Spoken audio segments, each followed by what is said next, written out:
Assalamualaikum warahmatullahi wabarakatuh. Selamat malam teman-teman sekalian. Selamat berjumpa lagi bersama saya Arga pada kuliah ke-50 KAFI Kajian Filsafat Islam dengan judul The Reality of Knowledge. Ya, kita sudah sampai kuliah ke-50, menyisakan 20 lagi kuliah saya sampai menghatamkan buku Philosophical Instruction karangan Ayatullah Taqiyuddin Bayazidi. Ya, kita sudah sampai kuliah ke-50 dengan bahasan realitas pengetahuan. Ya, jadi sobat kafi sekalian, pengetahuan juga merupakan hal yang krusial, ya, hal yang fundamental di dalam pembahasan filsafat Islam. Jadi filsafat Yunani yang merupakan akar atau pendahulu ataupun sumber daripada ilmu filsafat yang menyebar hingga bertahan sampai sekarang, ini pernah berpecah ya antara filsafat Barat, ya, menurunkan filsafat Barat, ya, yang berkembang di Eropa dan di Amerika, juga berkembang sempat dikembangkan dan di develop lebih canggih di dunia Islam, ya. Cuman para ahli-ahli filsafat Barat menganggap bahwa filsafat Islam itu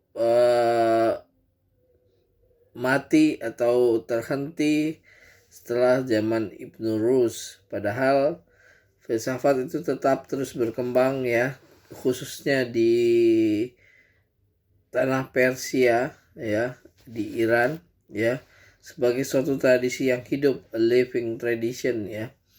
Sehingga sampai saat ini pun kita masih bisa melihat, membaca dan memperdebatkan karya-karya mereka, ya. Mungkin di sebelah barat, ya, di Spanyol itu Islam, tradisi filsafat Islam berhenti, ya, sepeninggal Ibnu Rus. Tapi di dunia timur, di Persia, itu sangat berkembang, ya, sehingga kita masih bisa menyaksikan karya-karya mereka sampai detik ini, ya. Nah, salah satunya ini Ayatullah Taqiyuddin Bayazidi ini yang mengarang buku Philosophical Instruction, ya. Jadi pembahasan yang utama di dalam filsafat itu adalah mengenai apa itu ilmu, pengetahuan, knowledge, apa itu pengetahuan, terus bagaimana mendapatkannya, bagaimana metodenya, bagaimana membuktikan bahwa itu pengetahuan, terus bagaimana metodenya, cara pembuktian kebenarannya, ya. Nah, Islam dalam hal ini berbeda secara diametral dengan Barat, ya, di mana Barat sangat mengagungkan bukti-bukti empiris, ya, bisa grabs, ditangkap oleh mata, bisa dilihat, bisa didengar oleh kuping, bisa dihirup oleh hidung, bisa dikecap oleh lidah, bisa dirasa oleh kulit, ya, 5 panca indera empiris, ya. Jadi bisa di-grab secara 5 sense, ya. Sedangkan Islam bukan hanya mengakui yang melalui panca indera, bahkan mengakui bukti-bukti rasional, ya. Bukti-bukti rasional. Nah, bukti-bukti rasional inilah yang menjadikan suatu pengetahuan itu syah, ya. Seperti bukti silogisme, jika A maka B, jika B maka C, maka kesimpulannya pasti jika A maka C. Sehingga paradigma inilah yang menyebabkan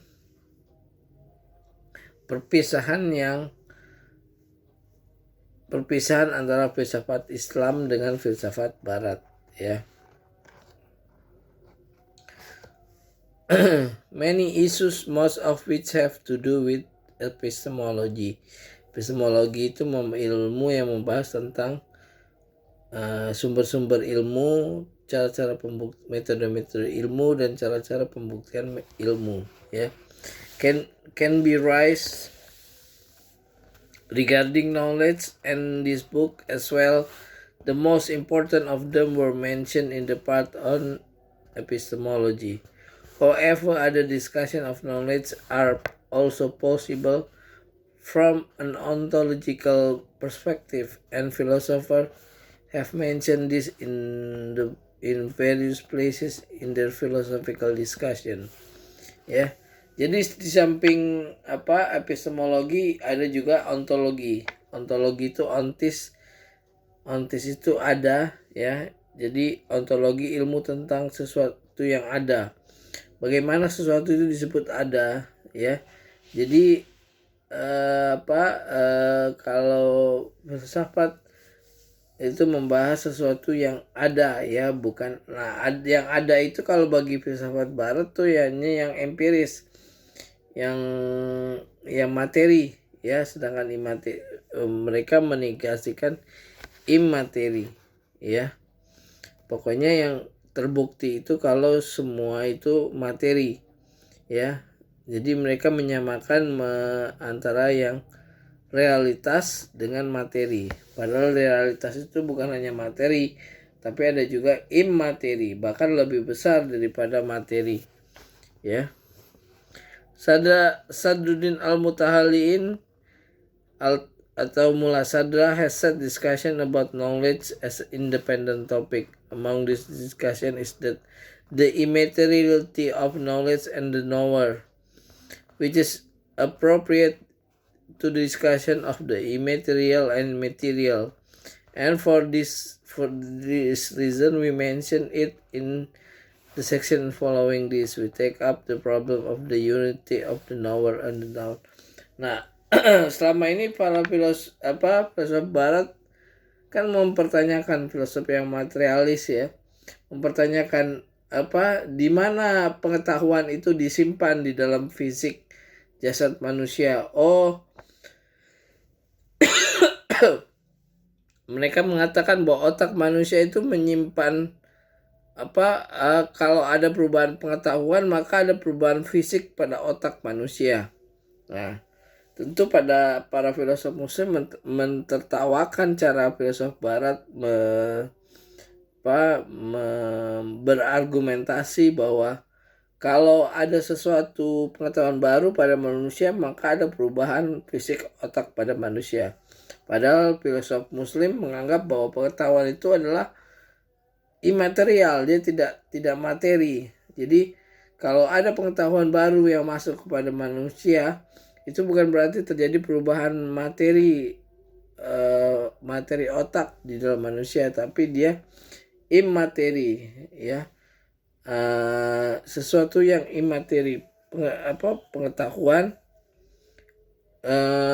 yang mengetahui dan pengetahuan itu sendiri. Sehingga Mullah Sadra menemukan teosofinya Al-Hikmah Al-Muta'aliyah, hikmah tertinggi, mengatakan bahwa kalau orang yang berilmu sudah tinggi, itu antara ilmu itu sendiri, terus zat yang diketahui, ya. Zat yang diketahui, ilmu yang mengetahui zat tersebut, serta orang yang mengetahui ilmu objek itu sudah bersatu, ya. Sudah bersatu. Jadi tidak ada lagi distance jarak antara mereka sudah bersatu. Al-ittihadu akal wa makul wa bersatunya ilmu, bersatunya yang diketahui, yang mengetahui, dan ilmu itu sendiri, ya. Itu teori mula sadra. Nah, kita akan bahas tipe-tipe. Jadi Islam yang kita bahas ini pengetahuan ya, bukan knowledge ya. Knowledge bukan science ya, bukan science. Jadi knowledge ini lebih tinggi, lebih besar, lebih dalam, dan lebih menyentuh, menukik ke objek dibanding sains itu sendiri, ya. Jadi kalau di dalam filsafat Islam itu kan pengetahuan dibagi dua ya, pengetahuan husuli dengan pengetahuan huduri. Yang husuli itu adalah kita belajar mendekati objek yang ingin kita ketahui ya. Dimana yang muncul di dalam pikiran kita itu adalah representasi wakil dari objek itu di dalam benak kita ya. Seperti remote, kita tahu ini remote karena dia ada representasi remote ini di dalam bayangan benak kita. Nah, ada juga pengetahuan yang tidak representasi, tapi objeknya itu hadir di dalam diri kita, benak kita. Ya. Nah, yang hadir itu yang disebut knowledge by present or presentational knowledge or ilmu huduri atau di pesantren ilmu laduni ya.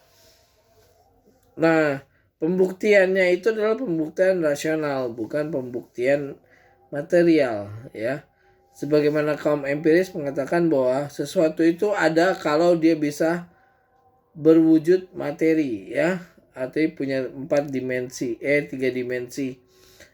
punya panjang, tinggi, lebar, dan ada dalam suatu waktu. Nah, para filosof muslim membantah itu semua, bahwa yang ada itu bukan hanya materi, ada juga imateri. Nah, pengetahuan ini adalah salah satu zat imateri. Dia tidak tersimpan di otak manusia, tapi tersimpan di jiwa manusia. Ya, jiwanya yang menyerap pengetahuan itu sendiri. Ya. Lalu bagaimana sih realitas knowledge by present atau ilmu huduri itu? Ya. In presentational knowledge, the essence of the known is present to the knower. Ya. Esensi daripada yang diketahui itu hadir di dalam diri yang mengetahui. And the knower perceive an identified existence. Jadi dia punya yang mengetahui itu punya hadir identified existence, yang di eksistensi yang dibayangkan, bukan identified, and this perceiving is not something external to the essence of the knower. Jadi hadir di jiwanya ya. Pengetahuan itu, esensi pengetahuannya itu hadir di dalam jiwa yang mengetahui. But rather is an aspect of his existence and is similar to the analytical existence of a body, which are considered to be aspects of its existence. In other words, just as ascension is not something separate from the existence of a body, but is a concept which the mind obtains through its own analysis.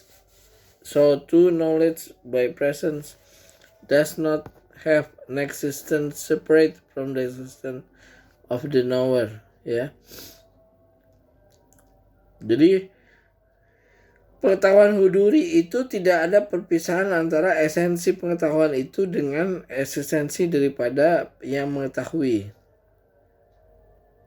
The concept of knowledge and the knower are obtained through mental analysis of the existence of the knower. Nah, pemisahan antara pengetahuan, terus yang mengetahui, terus ilmu yang pengetahuan itu sendiri itu hanya mental analisis manusia aja. Dia tidak berwujud di eksternal, ya. Knowledge by present may be divided into kinds, but some of which all of Islamic philosophers are in agreement, and there is a disagreement about others. To explain the noun is presentational knowledge is sometimes the essence of the knower himself, such as self-knowledge in the case of the soul and complete immaterial existence. Ya, jadi ilmu hudur itu ilmunya hadir di dalam diri manusia. Ya, seperti kita sakit, kita ilmu tentang kita sakit itu kan tidak melalui presentasinya, tidak melalui konsep yang masuk ke dalam diri kita, tapi sakitnya itu hadir di dalam diri kita. Ya, sakitnya itu, senangnya itu, bahagianya itu hadir di dalam diri kita. Jadi dia tidak butuh wakil di dalam diri yang mengetahui. Ya. Jadi realitas para filosof muslim menertawakan ya para filosof barat yang berdebat di mana pengetahuan mengendarai motor, mengendarai mobil itu disimpan di dalam otak manusia. Di guratan mana otak manusia menyimpan pengetahuan mengendarai mobil atau memanjat pohon itu tergoreskan di dalam otak manusia, sehingga pengetahuan itu dibuktikan secara empiris, ya. Padahal pengetahuan itu adalah immateri, bukan materi. Ya. Nah, pengetahuan selain huduri juga ada husuli, ya, atau acquired knowledge, pengetahuan yang dicari, ya. Nature of acquired knowledge, ya. Without a doubt, knowledge in the sense of definitive belief as opposed to the opinion and doubt. Jadi filosof muslim itu, pengetahuan itu hanya mendefinisikan pengetahuan sebagai lawan daripada opini ataupun ragu. Jadi selain opini dan ragu itu adalah pengetahuan. Jadi apapun itu, ya, selain opini, pendapat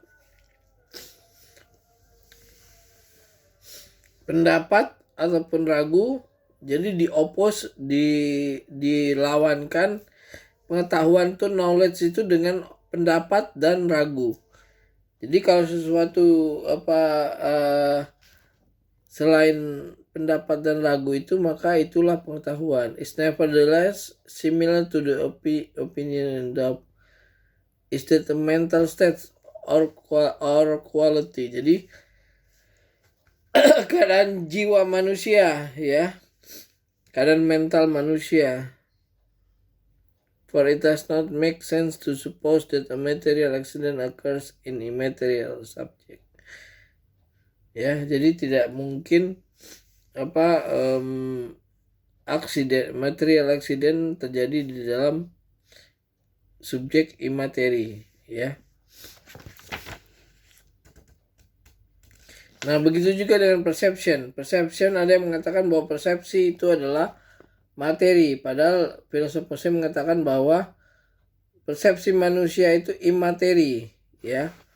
Ada 4 argumen di sini yang diajukan oleh filosof muslim, ya, mengenai the immateriality of perception. Jadi persepsi manusia itu juga imateri, ya. The first argument for the immateriality of perception, namely the argument of the impossibility of impressing the larger in the smaller. Jadi ketidakmungkinan mengekspresikan yang lebih besar ke dalam yang lebih kecil, is the famous and one version of its following. Sensory vision is the lowest kind of the perception, which is imagined to be material, and materialists have interpreted it as a physiochemical and psychological action and reaction ya. Ini materialis ya. Nah, however, by paying precise attention to this very kind of perception, it becomes clear that the perception itself cannot be considered to be material, and the material action and reaction can be accepted only as preparatory condition. For we see large forms which cover an area of dozens of square meters, which are several times larger than the area of our entire bodies. Jadi kan tubuh kita kan kecil kan. Kan kita misalnya mempersepsi alam semesta. Alam semesta ini kan luas sekali ya. Kita tinggal di bumi. Bumi itu merupakan planet daripada tata surya galaksi Bima Sakti. Selain bumi ada Merkurius, Venus, Mars, Jupiter, and so on and so forth, yang bergerak mengelilingi matahari. Ya, mengelilingi matahari. Nah, di samping itu planet-planet itu bergerak mengelilingi planet-planet itu dikelilingi oleh satelitnya dan bumi dikelilingi oleh bulan ya. Nah, galaksi ini miliaran ya. Anda bisa bayangkan galaksi ini miliaran di alam semesta ini. Bagaimana kita mempersepsi sesuatu yang luas ini ke dalam fisik kita yang kecil sekali, kan nggak mungkin itu ya. Makanya pengetahuan itu adalah pengetahuan immateri. Dia bukan materi. Bahwa pengetahuan kita tentang segala sesuatu yang ada di alam semesta ini itu sifatnya immateri ya. Yang kedua, another argument is that if sensory perception were a kind of material action and reaction, it would always occur whenever the material condition was satisfied, while most of the time, despite the satisfaction of material condition, the perception does not occur because the attention of the soul to another matter. Jadi kan kalau sifat materi itu kan dia gampang generation and corruption, gampang tumbuh juga gampang hilang ya. Dan tidak kekal ya. Sedangkan pengetahuan kita kan kekal. Sekali kita bisa naik motor, sekali kita bisa naik mobil, selamanya kita akan bisa terus naik mobil. Sedangkan materi itu kan dia ada generation dan corruption. Ya. Terus yang ketiga, the third argument is what we can perceive two visible forms together and compare them with each other so as to find, for example, that they are distinct, similar, or identical to each other, or that one is larger than the other, assuming that each of them is impressed in a part of the body and their perception is that very impression. This implies that very part of the perception organ perceive that very form impressed in itself and is unaware of other form. So what perceptual faculty perceive them together and compares them? If it is assumed that there is another material organ which perceive them together. Nah, dalam membandingkan estimasi power ini juga ini salah satu internal sense dalam manusia ya. Dan ini bukan materi, dia imateri. Karena akan terjebak, akan susah kita mengatakan bahwa pengetahuan itu materi ya. Karena kita materi, sedangkan pengetahuan bagaimana kita bagaimana meletakkan pengetahuan tentang membawa mobil atau membawa motor itu di dalam otak manusia. Itu kan susah membuktikannya materi, kalau dia materi ya, padahal itu semua adalah imateri, pengetahuan manusia ya. The fourth, yang terakhir, yang keempat, is what we sometimes perceive something and remember it after the passage of many years. If it is assumed that the past perception is special sort of material effect in one organ of the body, then after the passage. Nah, ini juga salah satu lagi memori. Di mana memori? Kita nggak bisa mengingat waktu masa kecil kita, childhood kita, masa kita remaja, masa kita itu di mana itu disimpan ya. Kalau dia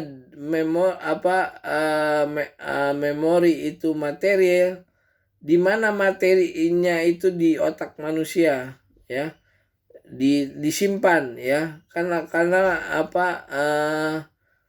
karena itu sudah terjadi puluhan tahun yang lalu gitu. Bagaimana cara membuktikannya?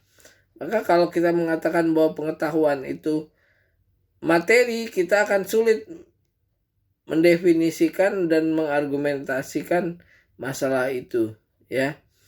Akan lucu, kita akan ketawa sendiri. Oh, itu disimpan di otak bagian sini, bagian kanan atau bagian kiri atau bagian tengah. Oh, ada guratannya, itulah yang menyimpan gitu. Bagaimana mekanismenya itu kan susah jadinya.